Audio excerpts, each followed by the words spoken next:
Greek සම්භාව්‍ය අර්ථය කියන්නේ පැටවුනේ දේශපාලන විද්‍යාව ගැන තියෙන පැරණිම අර්ථය. පරණම අර්ථය. ගොඩාක් පරණ අර්ථය. ඒකට අපි ග්‍රීක කියන්නේ ඒකයි. මේ විෂය ආරම්භ වෙන්නේ දේශපාලන විද්‍යාව ආරම්භ වෙන්නේ ග්‍රීසිය කියන රටේ. එතකොට ග්‍රීක සම්භාව්‍ය අර්ථ. ග්‍රීසියේ තිබුණේ පැටවුනේ නගර පාලන ක්‍රමයක්. ඒ කියන්නේ අද වගේ ලොකු රාජ්‍යයන් තිබුණේ නැහැ. ඊටාම කුඩා රාජ්‍යයන් තිබුණේ නාගරික රාජ්‍යයන් කියලා අපි ඒවා හඳුන්වනවා.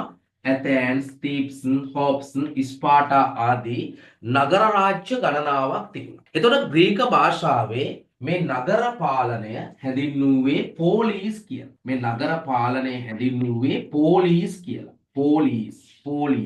හැම මිනිස්සෙක්ම ඒ නගරයත් එක්ක බැඳිලා හිටියා. ඒ රාජ්‍යයත් එක්ක බැඳිලා හිටියා. ඒ නිසා නගරයට අයත් එහෙම නැත්නම් රාජ්‍යයට අයත් කියන තේරුම දෙන පොලිටිකෝස් කියන අර්ථයක් තිබ්බා. පොලිටිකෝස්. හරි. එතකොට මේ ග්‍රීක යුගයේ දාර්ශනිකයෝ විසින් එහෙම නැත්නම් ගුරුවරු විසින් වෙන වෙනම පාසල් ආරම්භ කරලා ඒ පාසල්වල ඒ එන ශිෂ්‍යයන්ට මේ විෂය ඉගෙනුවා. දේශපාලනය ඉගෙනුවා. දේශපාලන විද්‍යාව ඉගෙනුවා. එතකොට අපිට වැදගත් වෙනවා ප්ලේටෝ. එතකොට ප්ලේටෝගේ ඇකඩමි කියන ආයතනය, ඒ වගේම ඇරිස්ටෝටල්ගේ ලයිසියම් කියන ආයතනය අපිට වැදගත් වෙනවා. මේවා තුල මේ දේශපාලනය කරන විදිය කියලා දුන්නා. දේශපාලනයේ නිරත වෙන විදිය කියලා දුන්නා. රාජ්‍ය පාලනය හසුරවන විදිය කියලා දුන්නා. ඒ කියන්නේ ග්‍රීක සම්භාව්‍ය අර්ථයේ තියෙන්නේ පැටවුනේ ප්‍රායෝගික බව. ඒක සරල කරලා කියනවා නම් රාජ්‍ය පාලනයේ පුහුණු කිරීම ප්‍රගුණ කිරීම තමයි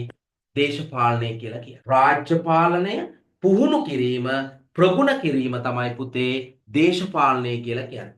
රාජ්‍ය පාලනය පුහුණු කිරීම හා ප්‍රගුණ කිරීම. හරි ලස්සනයිනේ. ඇරිස්ටෝටල් මේ කාලේ තිබුණු විෂයන් කොටස් තුනකට බෙදුවා. හරි පහසුයි. කොටස් තුනකට බෙදුවා. ඒ තමයි පැටවුනේ නිෂ්පාදන විද්‍යාව, අවලෝකන විද්‍යාව, ප්‍රායෝගික විද්‍යාව. එතකොට මේ දේශපාලන විද්‍යාව දැම්මේ පැටවුනේ ප්‍රායෝගික විද්‍යා විෂයකට. ඒ කියන්නේ මේක හරි ප්‍රායෝගික විෂය. එතකොට ඇරිස්ටෝටල්ගේ නිකෝමාකියානු ආචාර ධර්ම කෘතියේ කියනවා පාලකයෝ පරිපාලකයෝ විතරක් නෙමෙයි ජනතාව පවා දේශපාලනය ඉගෙන ගන්න. දේශපාලනය ප්‍රගුණ කරන්න. එතකොට ඔය කියන විදිහට ප්ලේටෝගේ ඇකඩමි කියන ආයතනේ හොඳට දේශපාලනය කරන විදිය ශිෂ්‍යයන්ට කියලා දුන්නා. රට පාලනය කරන විදිය කියලා දුන්නා. ඒ ප්ලේටෝගේ පාසලේ ප්ලේටෝගේ ඇකඩමි කියන පාසලේ ඉගෙනගත්ත හොඳම ශිෂ්‍යයා තමයි ඇරිස්ටෝටල් කියලා කියන්නේ. ඇරිස්ටෝටල් ඉස්කෝලයක් ආරම්භ කළා. ඒ ඉස්කෝලේ හඳුන්වන්නේ ලයිසියම් කියලා. ලයිසියම් කියන පාසල තුල තා පැහැදිලිව අර ප්ලේටෝටත් වඩා විශිෂ්ට ලෙස රාජ්‍ය පාලනය ඇරිස්ටෝටල් විසින් කියලා දෙනවා. ඇරිස්ටෝටල්ගෙන් ඉගෙනගත්ත දක්ෂ කීකරු ලෝකෙම හොල්ලපු කෙනෙක් ඉන්නවා. එයා තමයි මහා ඇලෙක්සැන්ඩර් කුමාරයා. ඇලෙක්සැන්ඩර් කුමාරයා. ඉතින් ඇලෙක්සැන්ඩර් කුමාරයා දේශපාලනය ඉගෙන ගත්තේ කාගෙන්ද? ඇරිස්ටෝටල්ගෙන් නේද? අවසානයේ එයාට පුළුවන් වෙනවා ඉන්දියාව දක්වා බලය අල්ලන්න. ඉතින් එතකොට එහෙමනම් මේ ග්‍රීක සම්භාව්‍ය අර්ථය කියන්නේ රාජ්‍ය පාලනය පුහුණු කිරීම ප්‍රගුණ කිරීම දේශපාලනය නම් වේ. හරිම පහසුයි, හරිම ලේසි, ලස්සන උත්තරය. ඊළඟට පැටවුනේ මේ ග්‍රීක සම්භාව්‍ය අර්ථය කියන්නේ රාජ්‍ය පාලනය පුහුණු කිරීම ප්‍රගුණ කිරීම දේශපාලනය නම් මේ හා සමාන අර්ථ ලෝකයේ තව තිබුණා. හරිද? ග්‍රීසිය විතරක් නෙමෙයි ලෝකයේ තිබ්බ ප්‍රධාන ශිෂ්ටාචාර. අපි හැරිලා යමු ඉන්දියාවට. ඉන්දියාව ගත්තාම අර ග්‍රීසියේ හිටපු දාර්ශනිකයෝට වඩා සමහර වෙනස් දාර්ශනිකයෝ ඉන්දියාවේ හිටියා. ඒ අතරතුර අපි හරි ආදරය කරන, අපි ගෞරව කරන, අපි ඉහමුදුනින් පිළිගන්න දාර්ශනිකයෙක් ඉන්නවා. ඒ තමයි බුදුරජාණන් වහන්සේ. බුදුහාමුදුරුවෝ කියලා කියන්නේ දාර්ශනික. හරිද? හැබැයි බුදුහාමුදුරුවෝ දේශපාලන දාර්ශනිකයෙක් නෙමෙයි. බුදුහාමුදුරුවෝ ආධ්‍යාත්මික ලෝකය ගැන කතා කරපු දාර්ශනිකයෙක්. ඒ වුණාට බුදුහාමුදුරුවෝ ගාවට ගියා පුතේ විවිධ පාලකයෝ ප්‍රශ්න අරගෙන. අරන් යනවනේ ප්‍රශ්න නේද? බුදුහාමුදුරුවෝ වගේ කෙනෙක් ඉන්නවා කියන්නේ කොච්චර හොඳ දෙයක්ද? ඒ නිසා ඒ ප්‍රශ්න අරගෙන යනවා. උතුරු රජතුමා යනවා, එක එක රජවරු යනවා. ඒ ගියහම බුදුහාමුදුරුවෝ කිව්වේ නෑ මට පැවරෙන්නේ මේ කාර්ය නෙමෙයි. මම ඔයගොල්ලන්ගේ මරණින් මතු ජීවිතය ගැන හොයන්නේ.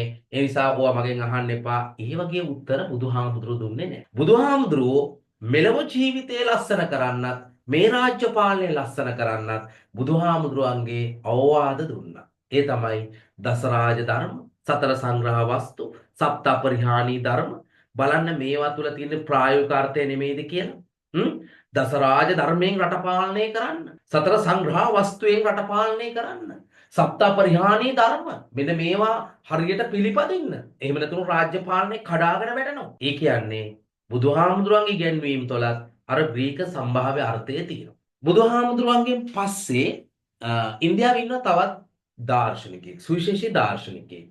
එතුමා ගැන කිව්වොත් එහෙම දවසක් එතුමා ඇවිදගෙන යනකොට ඉන්දියාවේ ඒ කාලේ ওই ගණිකා වෘත්තිය නීතිගත කරලා තිබ්බේ. ඒ කාලේ නම් ගණිකා වෘත්තිය ඉන්දියාවේ තියෙනවා. හරිද? ඉතින් බුදුහාමුදුරෝ වගේම බුදුහාමුදුරෝ තරම්ම ශ්‍රේෂ්ඨ නැති වෙන්න පුළුවන්. තව දාර්ශනිකයෙක් ඉන්නවා කියලා මං කිව්වනේ. ඉතින් ওই කාලේ හිටපු තව දාර්ශනිකයෙක් තමයි කෞටිල්‍ය කියන්නේ. කෞටිල්‍ය යනකොට ඒ කාලේ ඔය ගණිකාවන්ට හම්බ වෙන දරුවෝ හම්බුණු සැනින්ම විසි කරනවා. පණ පිටින් විසි කරනවා. ඔය කොහේ හරි කුණු කූඩේකට දානවා. වීසි කරලා දානවා. එතකොට කපුටෝ කනවා, බල්ලෝ කාලා දානවා, මැරිලා යනවා.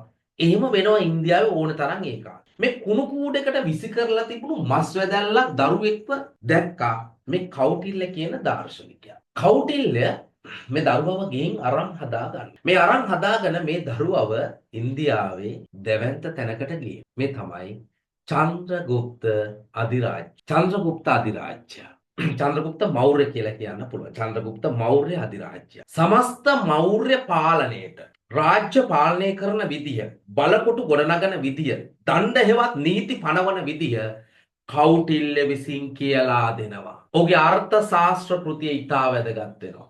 අර පැත්තෙන් ඇරිස්ටෝටල් මේ ගේම් එක ගහනකොට ඇරිස්ටෝටල් ද පොලිටික්ස් කෘතිය ලියනකොට කෞටිල්‍ය ලියනවා අර්ථ ශාස්ත්‍ර කෘතිය.